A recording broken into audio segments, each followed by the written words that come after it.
Kahle ukuthi wena ukhuba mfowethu uyathatha. Wethu sengivote mhlambe airtime ka1000 iphelile manje kade ngiyifaka ekseni.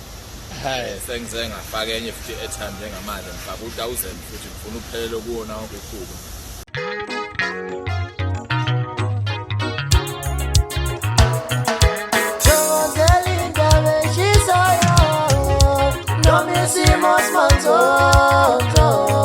Sakubingelela phese ngomukelo obukele emakhaya kwesimanje silethela khona indaba zamaskandi ehamba phambili ningachimile futhi bukele emakhaya zenzeka indaba la ngamaskandi njengoba sekuvele indaba zokuthi uKhuzani ubeyivotela kwingoma enqamula unyaka. Lezi indaba ke zivele emva kokuthi uKhuzani eshiye igebe la 600,000 voters kwimbangi yakhe aqhudelana nalo emculweni namaskandi kwicomelisha.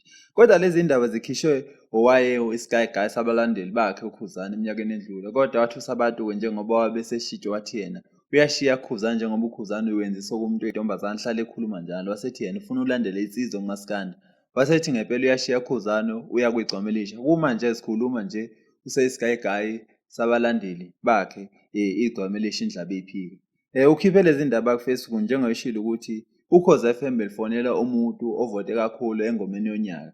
Uthe kodwa kumangaza abantu abaningi njengoba uthema befona uKhoza icall yakhala emandaba kaMpungose ekandla. Lokho okuveza ngosobala ngokusho kwakhe ukuthi uKhuzani benika ihlobo zakhe ukuthi zimvotele njengoba eshiye imbangi yakhe ngo-600,000 voters. Kodwa abantu abaningi ke abayikholwa lento esho welile njengoba asho ukuthi kuseyindlela nje ukuthi edicilele phansi isithunzi sakhe uKhuzani njengoba esho ukuthi emva kokuthi eshiyile uKhuzani benakho lokho egxeka uKhuzani. Basho ngempela ukuthi bewuyiluphi lolo hlelo uKhuzani njengoba besho ukuthi bona bahlale belalela uKhozi 24/7 kodwa azange beyizwe lo call le ebheke kumuntu noma umuntu ovote kakhulu kwingoma enqamunya futhi azange beze nokuthi uKhuzani uyena obambe le phone le. Bathi akeze nerecord phela uma ukuthi uKhozi lifonini. Kodwa ke yena KweYokuhlukanisa Mchunu owusisi yakhe ungizwe Mchunu azange aphumele ukubala ukuthi alethe le record yasoKhuzini. Abantu abaningi futhi bese bebuza ukuthi noma thiwa beyivotela uKhuzani ikuphi inkinga lapha njengoba uKhozi azishonga ukuthi umuntu okwi-top 10 akangayivoteli. Basho ngempela ukuthi abantu abaningi abalapha e-top 10 banayisho ukuthi nabo beyivotela. Bathi noma yena uKhuzani beyivotela alukho-ke udlama kalenzile noma ukuphula umthetho njengoba uKhozi alishonga ukuthi umuntu okwi-top 10 akangayivoteli. Mbukele emakhaya ngabe wena le evidence ekhishwa yena uWelile Mchunu ngabe wena uyikholwani noma nawe uthi amapungo nje kwindlela noma kuyisu ukuthi idicilele isithunzi saKhuzani uKhuzani uFapungose phansi emandaba ekandla. Mbukele emakhaya ehlangane ezansi ke size umbono wakho kwesimanje indaba ayipheli sizohlangana futhi next time. Siyabonga.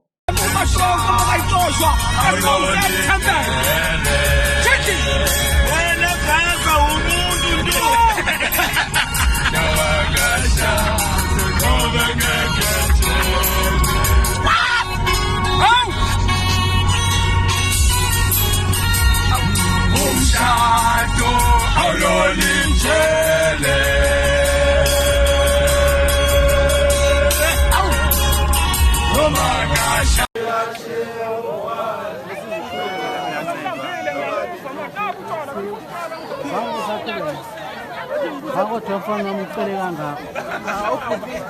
Itu kok. Kamu ambil dalam salah. Awani